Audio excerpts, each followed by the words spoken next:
Hello, नमस्कार. श्री स्वामी समर्थ. परत एकदा एका नवीन ब्लॉगमध्ये गोड ताईंचे, मैत्रिणींचे, ताईंनो मनापासून खूप खूप स्वागत आहे. तर ह्या ना संध्याकाळचा टायमिंग आहे. संध्याकाळी म्हणजेच वाजले होते इथे ना 4:30 वाजले होते. दुपार संध्याकाळ जे तुम्हाला बोलायचं ते बोला. दुपारच म्हणूया आपण. 4:30 वाजले होते इथे. I think 4:15. तर मी इथे ना तयारी करत होते. केस वगैरे विचारत होते. आता सध्या ना केस माझे खूप पातळ झालेत. कारण मध्ये ना केसांकडे पण लक्ष देणं थोडंसं दुर्लक्ष होत आहे. तेल वगैरे शॅम्पू करायला भेटत नाही वेळेवर. त्यामुळं ना धूळ प्रदूषण वगैरे ना त्यामुळं केस खूप गळत होते आणि पातळ झाले होते. तर आता थोडे जरा बरे झालेले आहे आणि शॅम्पू पण संपला होता. तर त्यामुळं पण दुसरा शॅम्पू लावल्यामुळे माझ्या केसांना अजून म्हणजे हे झाले होते. असं तर शॅम्पू बनवला आहे आणि लावला आहे. त्याच्यामुळं ना आता जरा ओके झाले. तर इथं मी निघाले बघा, बॅग वगैरे घेऊन कामावर निघाले आहे. छोटासा म्हणले व्हिडिओ शूट करावा, म्हणजे आज आपल्याला व्हिडिओ तरी टाकायला जमेल. तर इथं ना मी आता निघाले होते, 4:30 झाले होते. तर मी हे तुम्हाला दुपारचं रुटीन दाखवते, सकाळचं मला दाखवायला जमत नाही.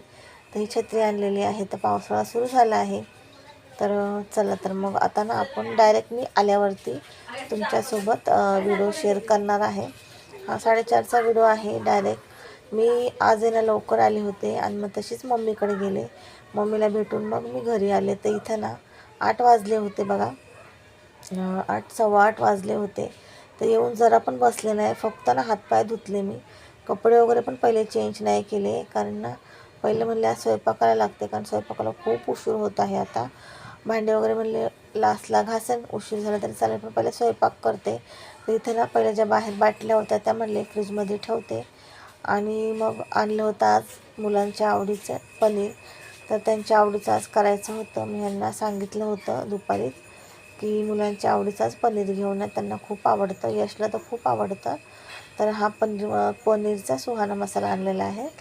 तर इथं माझा अवतार बघू शकताय, केस वगैरे आलेले वरती बांधले, कारण की खूप गरम होत आहे. आणि इथं स्वयंपाक पण तुम्हाला दाखवते, किती काय काय केलं होतं. कामावून थकून येऊनसुद्धा प्रत्येकाची आवड निवड जपावी लागते. तर इथं मटर पनीरची भाजी केली होती मुलांसाठी, मलाही आवडती. आणि पुढं तुम्हाला पूर्ण स्वयंपाक दाखवला आहे. तर इथे मी अर्धवट केल्यानंतर मग कपडे वगैरे चेंज केले, कारण की एकदा बसलं का मग आपण बसून जातो. माझं तसंच होतं, मग खूप वेळ होतो. त्यापेक्षा म्हणले पहिलं ना हातपाय धुवून अगदी हातपाय धुवून लगेच स्वयंपाकाला लागले. तर मला आज त्यात म्हणजे मी सगळ्यांची आवड केली इथं, माझी, मुलांची आणि त्यांची पण आवडीचा स्वयंपाक केला होता. तर हे तूप घेतलं आहे कशाला, तर मी डाळीला फोडणी करत आहे, त्याच्यामध्ये तूप घालते. तर सगळं सांगते तुम्हाला मी रेसिपी, मुलांची, ह्यांची किंवा माझी आवडीची काय काय केली होती. साधं सिंपलच जेवण. पण हे बघा इथं ना गोड डाळ केली होती. ह्याची रेसिपी जर तुम्हाला पाहिजे असेल डिटेलमध्ये, तुम्ही मला कमेंट करून सांगा. तर ही गोड डाळ आहे, खूप टेस्टी आणि खूप छान लागते. गुजराती गोड डाळ आहे, म्हणजे गुजराती अशी डाळ ह्याला म्हणतात. तर आंबट गोड अशी असते.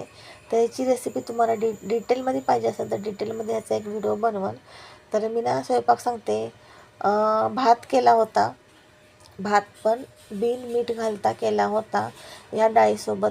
तो भात बिन मिठाचा खूप छान लागतो, किंवा तुम्ही मीठ घातलेलासुद्धा भात खाऊ शकता. तर बिन मिठाचा भात, ही गुजराती डाळ, मटर पनीरची भाजी आणि रात्रीचा भात होता. तो सुद्धा मी गरम करून तुपामध्ये जिरे, कढीपत्ता, वाटाणे सर्व काही मीठ वगैरे टाकून छान परतून घेतला आणि वरतून थोडंसं तेल घातलं फक्त. बाकी तुपातच मी तो भात केला आहे, तो पण तुम्हाला पुढे दिसेल. आणि हो, मला ही डाळ भात आणि ही गुजराती डाळ, तर मला हे खायचं होतं. मुलांसाठी पनीर, मुलांचं फेवरेट पनीर, माझे डाळ भात. आणि ह्यांना पनीर काय सहसा आवडत नाही, पण त्यांना केली होती बटाट्याची भाजी. वेट लॉस करत असल्यामुळं त्यांना केल्या होत्या भाकरी आणि चपात्या. तर इथे यशला जेवण वाढलं होतं. यशला मात्र वेळेत सर्व लागतं. यशला जेवण वाढलं आणि इथं मी भाकरी करत होते. आणि इथं बघा स्वयंपाक, भात, भाकरी, चपात्या झाल्या, सर्व झालेलं असल्या मी केल्या होत्या भाकरी. आणि ह्या आहे चपात्या, सॉरी ही आहे बटाटा भाजी. हा आहे मटर पुलाव किंवा जिरा पुलाव पण तुम्ही बोलू शकता.